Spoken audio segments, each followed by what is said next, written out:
I just want to give you a little heads up about who I am. I am a licensed clinical social worker and registered play therapist. And I work at the Nashville Children's Alliance, which is the Davidson County Child Advocacy Center. And I work closely with children who have had big things happen to them, whether that's trauma, whether that's abuse, whether it's both neglect, um, adoptive families, families who have had attachment disruptions. And so Jillian had asked if I would present today, kind of talking about a little bit of how trauma and attachment has affects our development, and then it can affect how we're able to be in relationship with our children and the people in our lives. So I am going to try to screen share. I think Jillian might have turned off screen share, and I don't know if she's still on here. So, Let me oh, see here. thank you. Yep. Okay. I think you should be good. Yes. Okay. So I wanted to be able just to share. We all learn in different ways. I think you guys are aware of that. And since we all learn in different ways, some of us learn better through seeing, some of us learn better through hearing, some of us learn better by doing. And so because of that, I wanted to have several different ways for us to be able to learn today. PowerPoint isn't always the best, but it kind of helps a little bit though when we are visual learners. So just to talk a little bit about what this training is about, it's to talk a little bit about some of the bizarre, overwhelming, defiant, aggressive, attention-seeking behaviors that we see from children in our lives, that we see from the children that we love and we care for and that we spend time with. I'm sure that we hear those labels attached to children at various different times. Maybe sometimes in our own head, maybe even out of our own mouths, we feel the same way about the kids.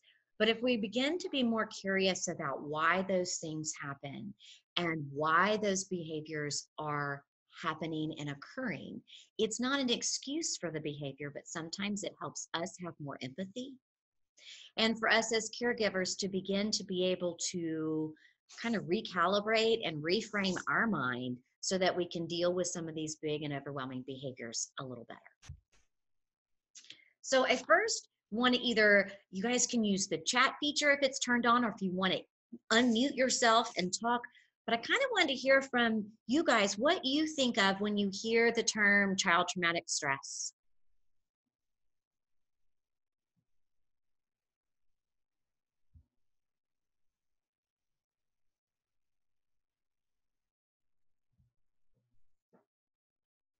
Does anybody have any thoughts about that?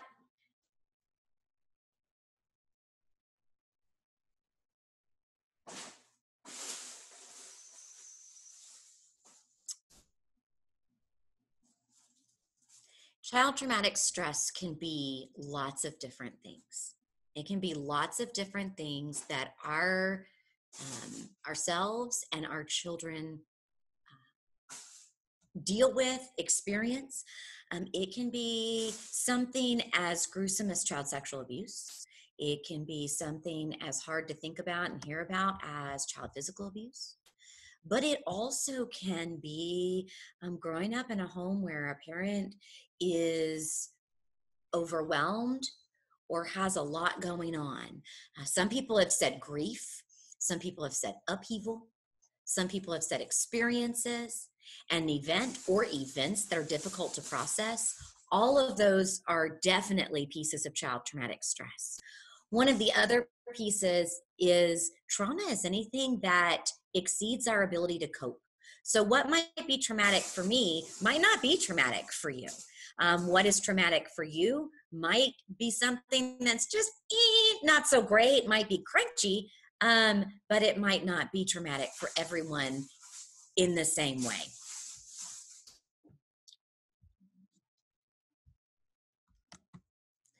So what is trauma?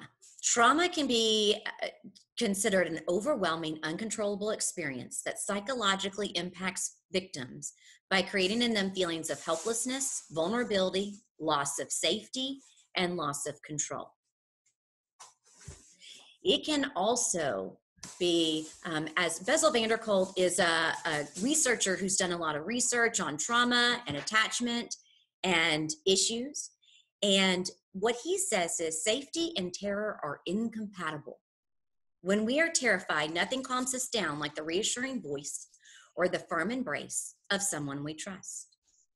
Frightened adults respond to the same comforts as terrified children: gentle holding and rocking, and the assurance that somebody bigger and stronger is taking care of things, so you can safely go to sleep. In order to recover, mind, body, and brain need to be convinced it's safe to let go.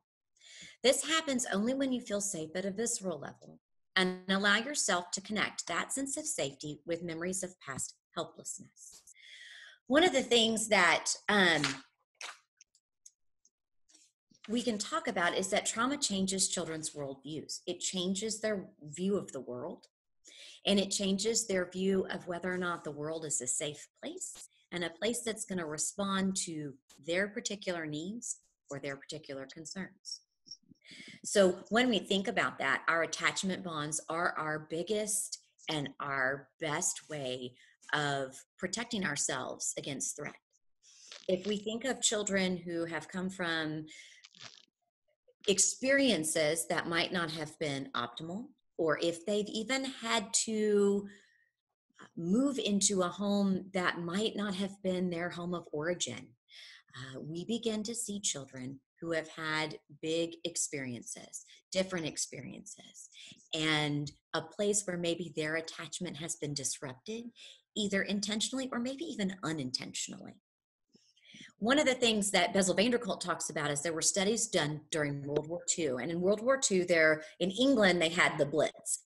And that was when there was a lot of bombing of London at the time. And there were a lot of parents who had family members or individuals that were safe and secure for their kids, that they sent their kids out to the country.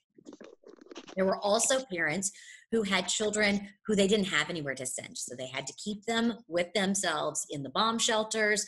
They witnessed the bombings, they witnessed destroyed buildings and all types of terrors. And what they found through that research is that the children who stayed with their caregiver, with their primary attachment figure, actually had less trauma, they had less issues and less problems than the ones who were sent away to safety.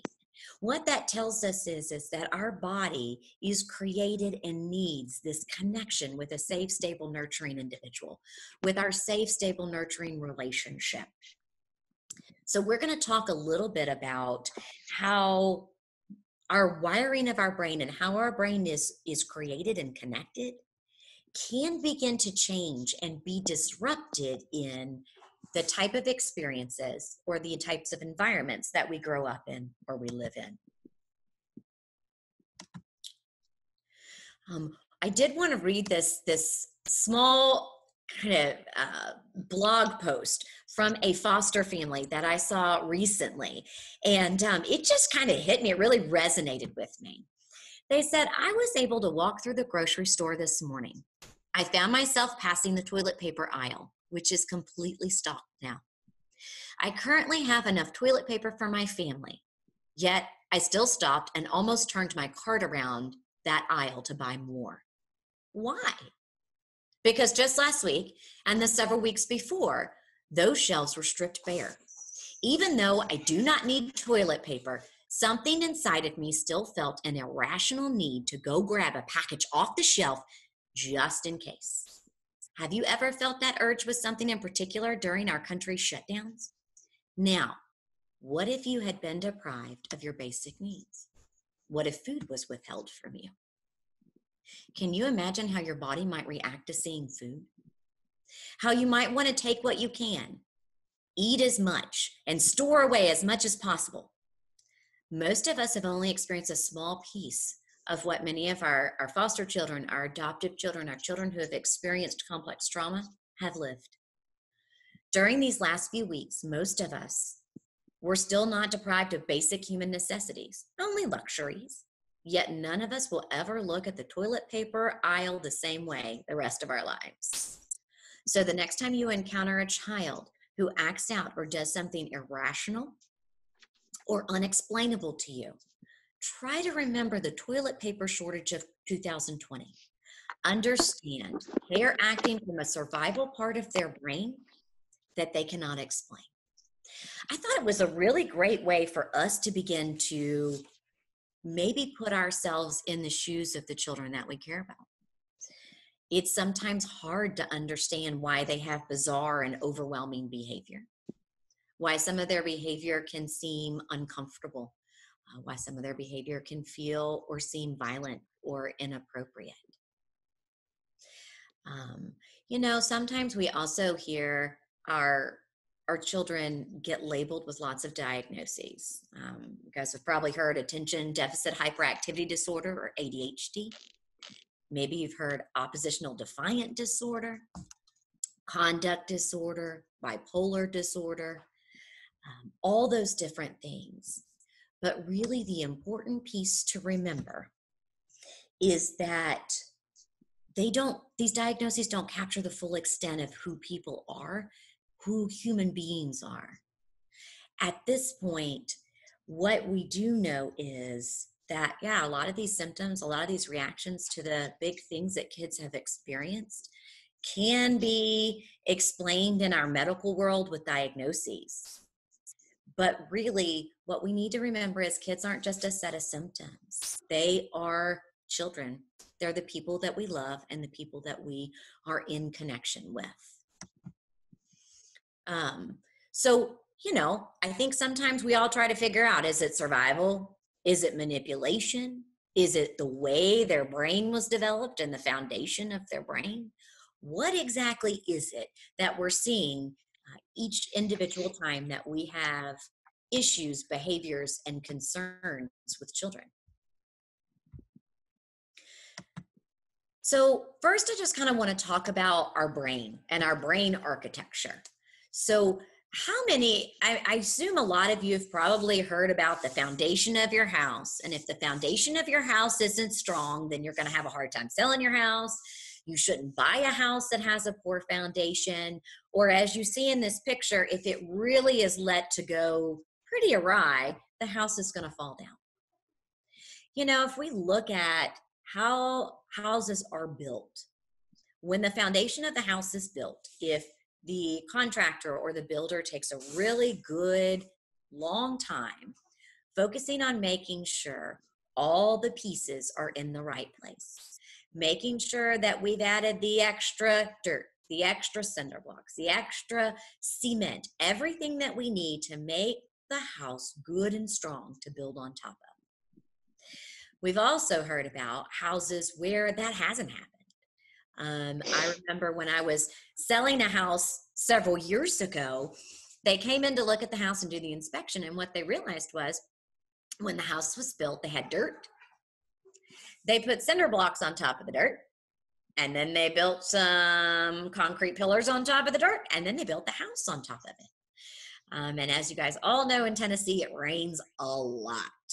And so when it rains, then the dirt shifts. Those cinder blocks shifted, and so the foundation of the house shifted. It takes a lot of money then at that point, once the house is built, to fix the foundation.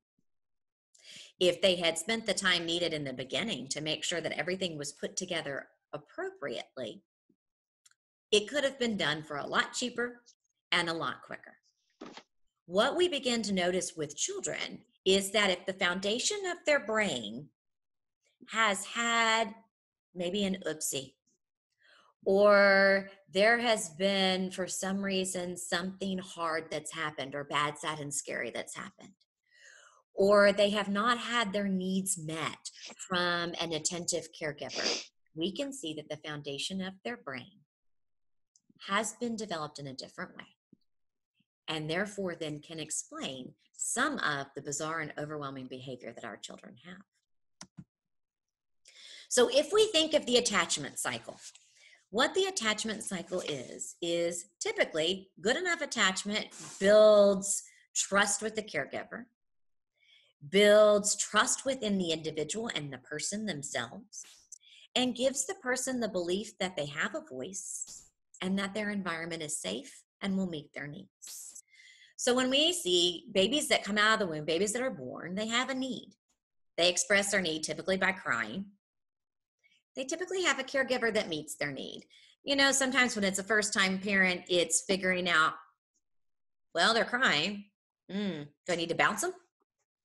Okay, nope, that didn't work. Do I need to feed them? No, that didn't work. Oh, I need to change their diaper. And so it's not that the caregiver immediately meets the need perfectly every time. Good enough parents only get it right 33% of the time.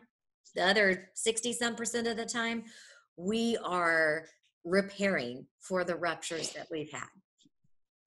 But typically, more often than not, the child expresses a need, the caregiver meets the need, the child is soothed and contented, and then trust begins to develop.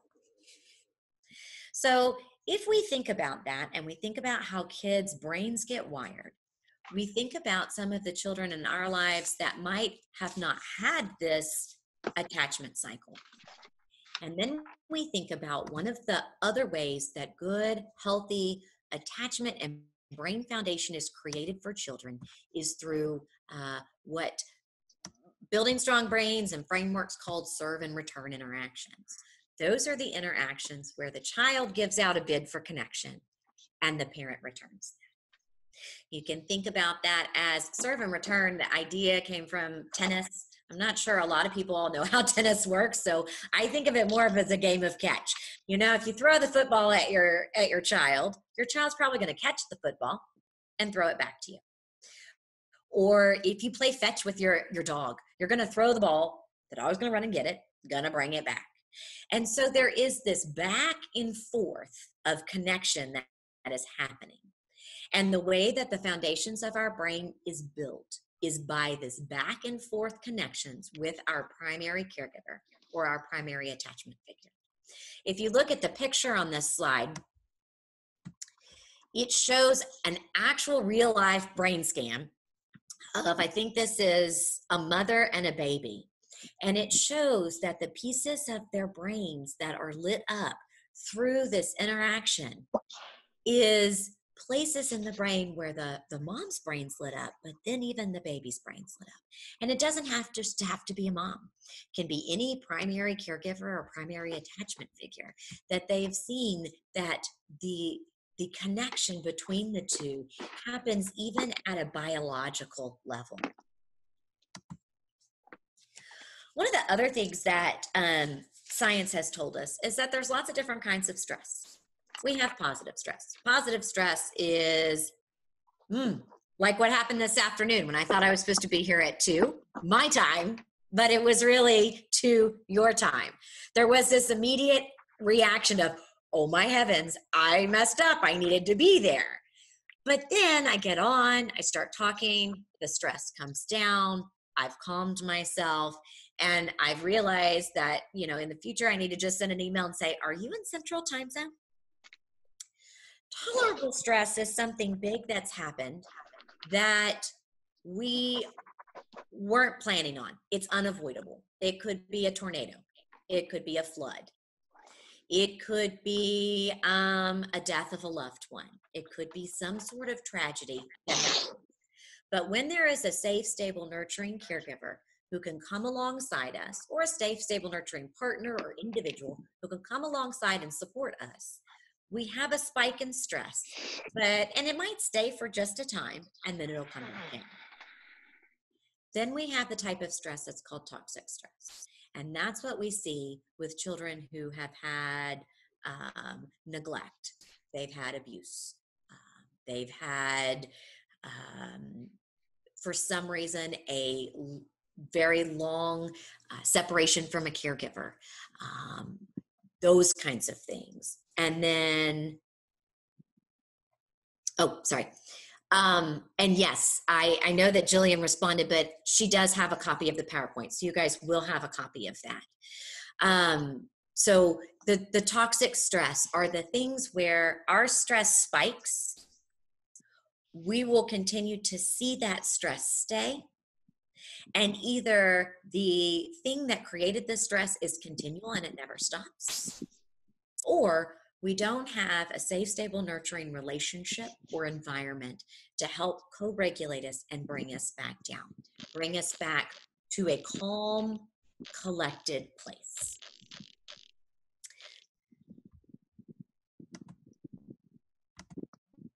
So I want to see if I can do this. Hopefully I can. I have a really short video I would love to play for you guys. I think I can screen share with volume. Hold on a second. I think I need to stop share and restart. I apologize for that.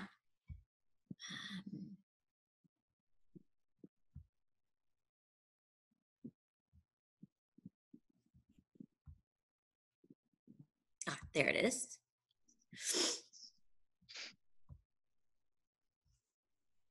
All right.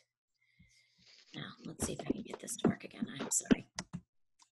All right, let's see if we can get this to work. It's just a really short video, but I think it really sums up this information really well.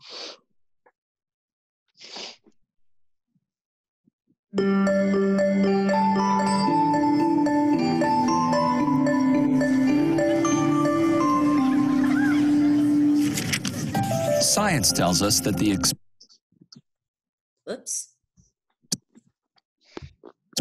we have in the first years of our lives actually affect the physical architecture of the developing brain. This means that brains aren't just born, they're also built over time based on our experiences. Just as a house needs a sturdy foundation to support the walls and roof, a brain needs a good base to support all future development. Positive interactions between young children and their caregivers literally build the architecture of the developing brain. Building a sturdy foundation in the earliest years provides a good base for a lifetime of good mental function and better overall health. So just how is a solid brain foundation built and maintained in a developing child? One way is through what brain experts call serve and return interactions. Imagine a tennis match between a caregiver and a child, but instead of hitting a ball back and forth across the net, various forms of communication pass between the two, from eye contact to touch, from singing to simple games like peekaboo. These interactions, repeated throughout a young person's developing years, are the bricks that build a healthy foundation for all future development. But another kind of childhood experience shapes brain development too, and that's stress. Good kinds of stress, like meeting new people or studying for a test, are healthy for development because they prepare kids to cope with future challenges. Another kind of stress, called toxic stress, is bad for brain development. If a child is exposed to serious, ongoing hardships like abuse and neglect, and he has no other caregiver in his life to provide support, the basic structures of his developing brain may be damaged. Without a sturdy foundation to properly support future development, he's at risk for a lifetime of health problems, development issues, even addiction. It's possible to fix some of the damage of toxic stress later on, but it's easier, more effective, and less expensive to build solid brain architecture in the first place. One of the things that sturdy brain architecture supports is the development of basic emotional and social skills, an important group of skills which scientists call executive function and self-regulation, can be thought of like air traffic control in the child's mental airspace.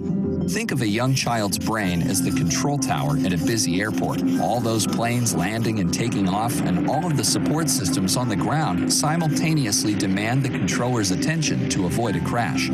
It's the same with a young child learning to pay attention, plan ahead and remember, and follow lots of rules. Like all of us, kids have to react to things happening in the world around them, while also dealing with worries, temptations, and obligations on their minds. As these demands for attention pile up, air traffic control helps the child regulate the flow of information, prioritize tasks, and above all, find ways to manage stress and avoid mental collisions along the way. Having this ability is a necessity for positive and level mental health.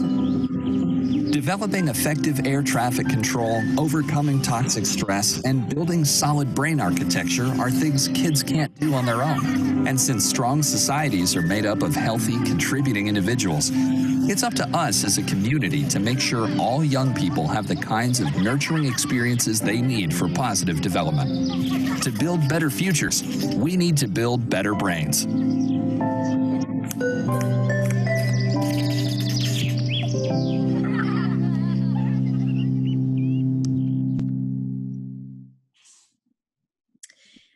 If anyone is interested or would like to see the video again or be able to show it to somebody else in your life, if you just go to Google and type in Alberta Family Wellness Initiative, or even go to albertafamilywellness.org, you can pull up the video. It's called Building Strong Brains, and it is free. Or I think it's called How Brains Are Built. I apologize. And it's free to be able to download and be able to show to others. I think it's a really great way and simplistic way just to be able to talk about how the different experiences that we've had in our lives can shape our brain. There is also a just a little chart. I'm not going to read through the whole thing, but it shows that with childhood trauma, there are impacts in all areas of your life. There is impact on cognition, which is the way you think, the way your brain works. As the video talks about your air traffic control system, your ability to stop, think, and choose. It affects your brain development and how the foundation of your brain is developed. It can affect your physical health because we can see that we have a harder time sleeping, that people have issues with eating, or their immune system might be compromised because they're constantly in a state of survival. We can see changes in emotions and behaviors, which is that overwhelming and bizarre behavior and emotion and issues that we see.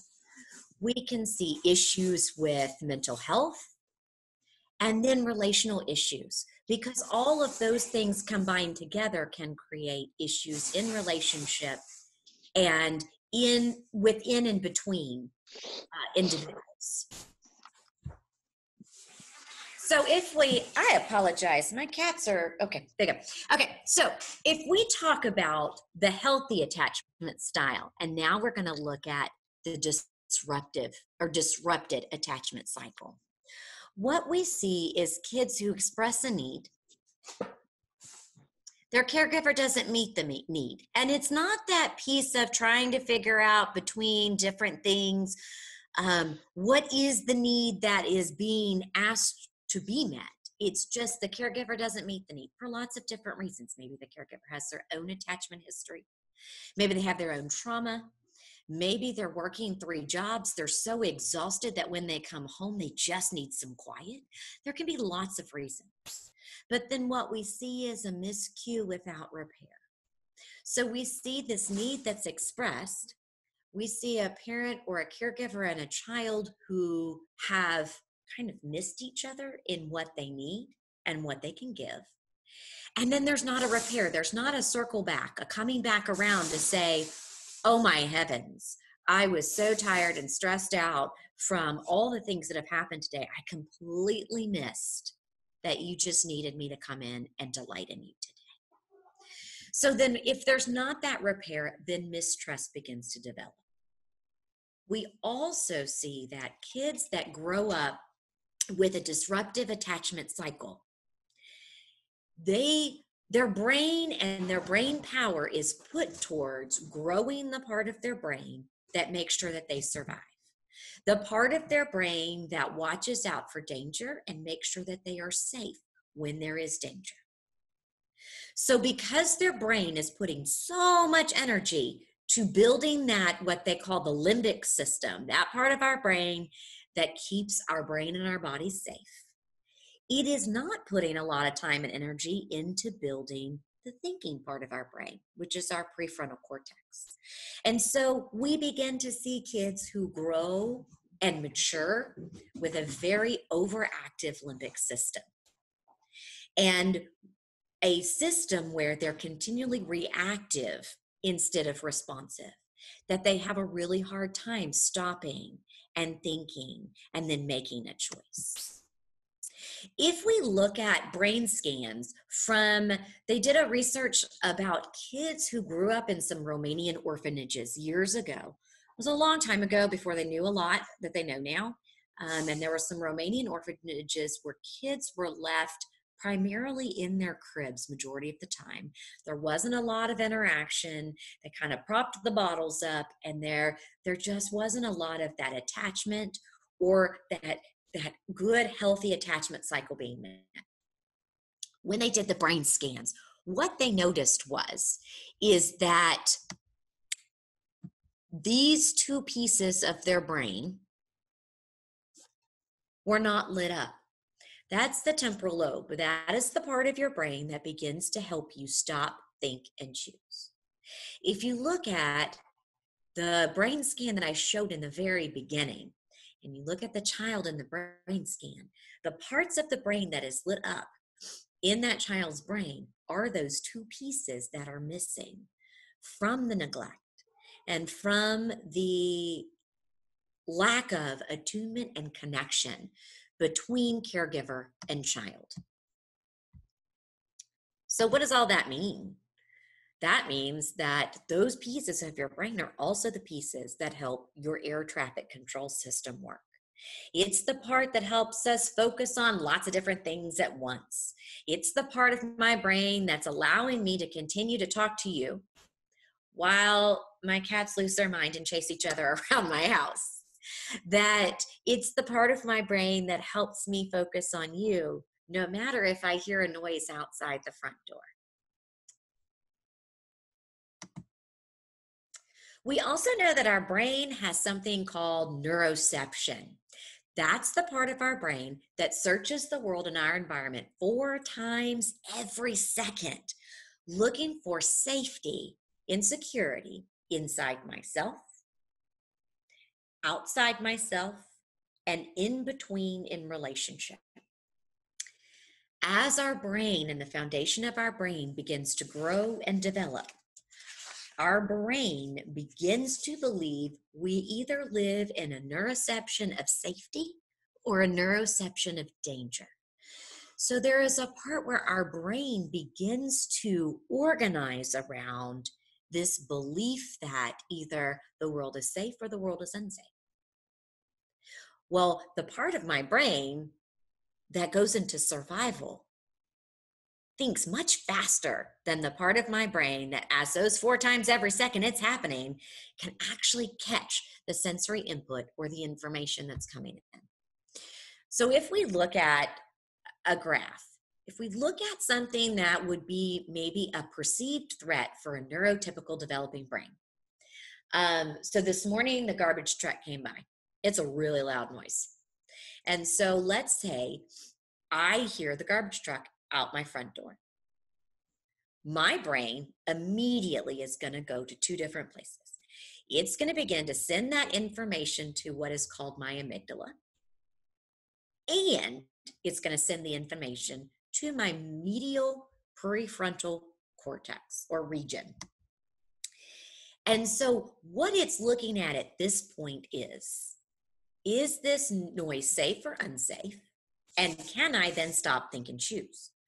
Well, the perceived threat gets to my amygdala way faster than it gets to anything else.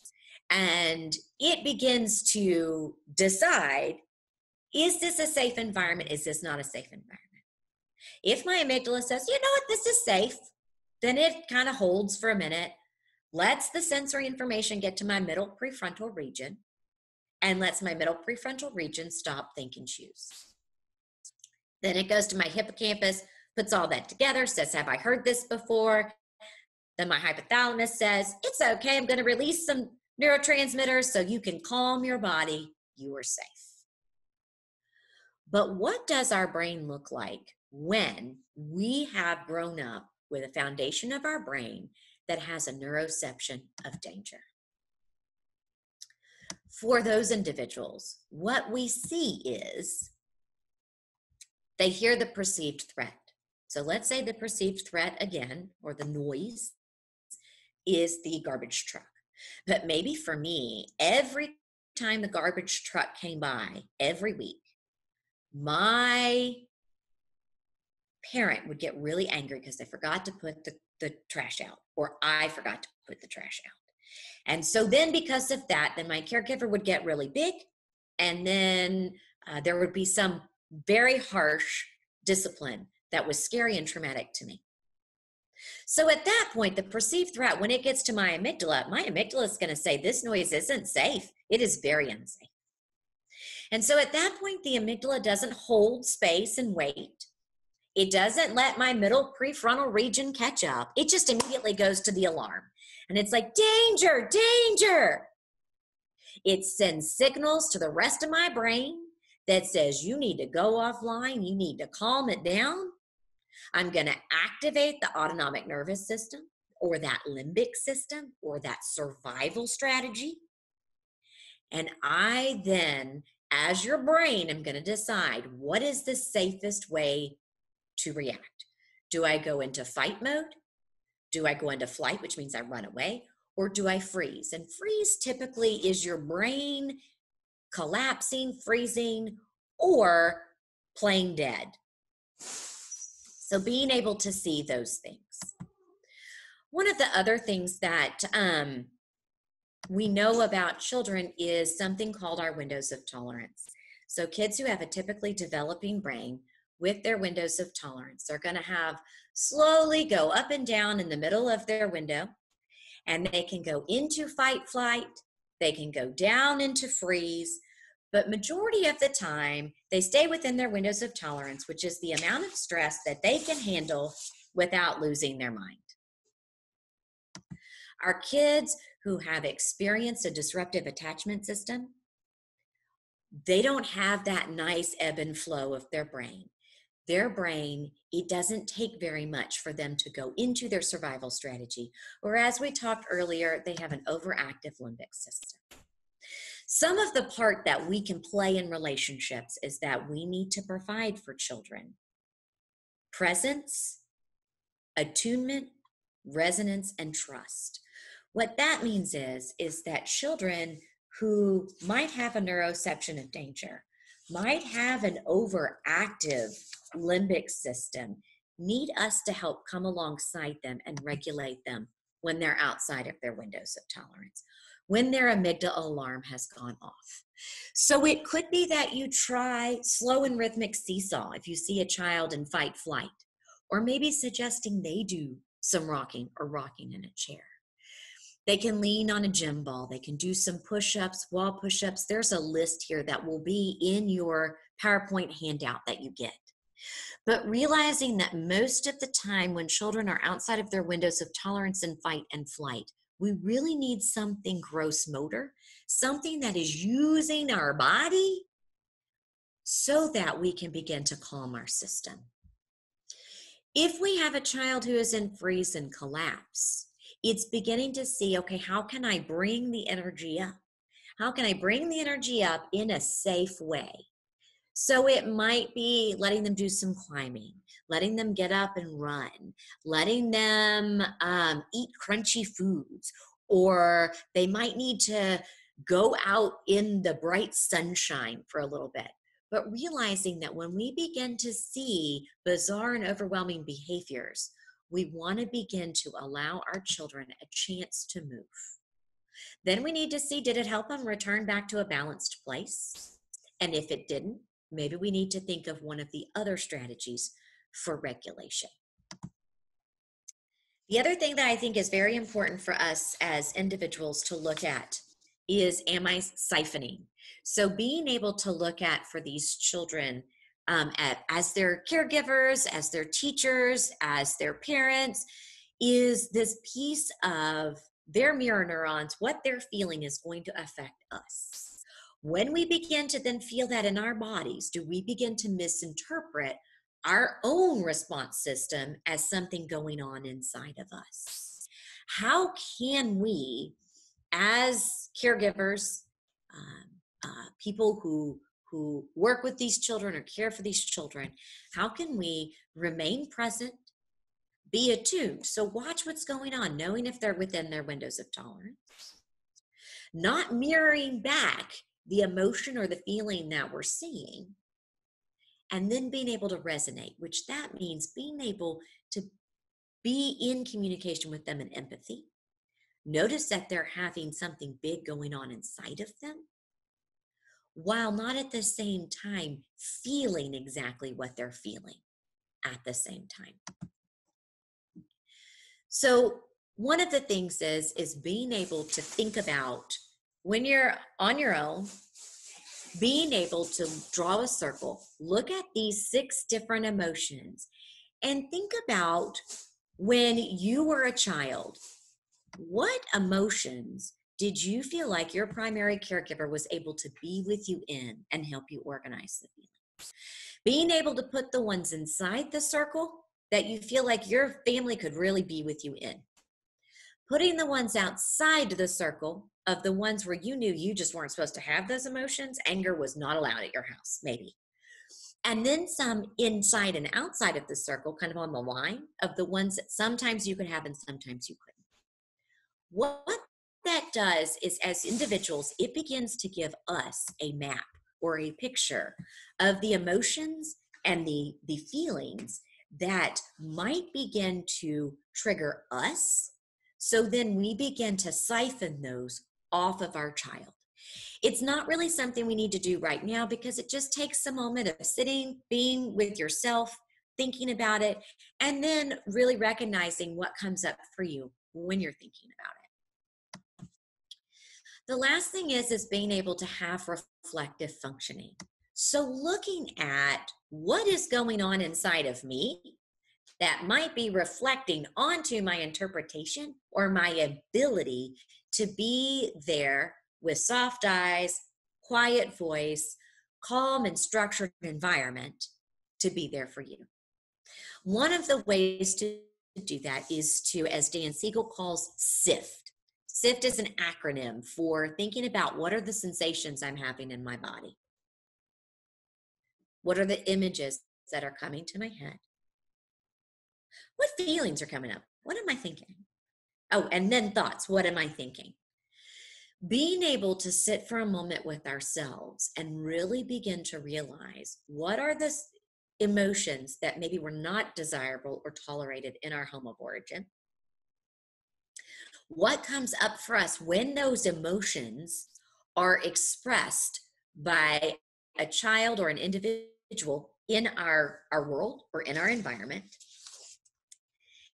And then, is the emotion, the feelings, the sensations, the thoughts that are coming up, is that me siphoning off of my child or the individual in front of me? Is that me having a reaction to the things that are occurring? Or is it that the child is having big emotions and behaviors, and I need to figure out how to calm myself, my body, my brain, and my mind to be able to be that co-regulator? What we see with kids with a disruptive attachment system is this experience that their foundation of their brain has been organized and created in a different way. If we as adults who care for them, love them, and come alongside them can begin to regulate ourselves, keep ourselves within our windows of tolerance, and then join with them to recreate a healthy attachment cycle, we can begin to see the foundations of their brain change and move and become more healthier. That was just a quick overview of some of the things that we can talk about and learn when we think about the experiences and the places that our kids have come from. I know it was really quick. If there's any thoughts, questions, anything, please feel free to contact me. This will also be in the PowerPoint that Jillian will send out later. That will have information where you can contact me if you would like to have ask more questions or have more information given.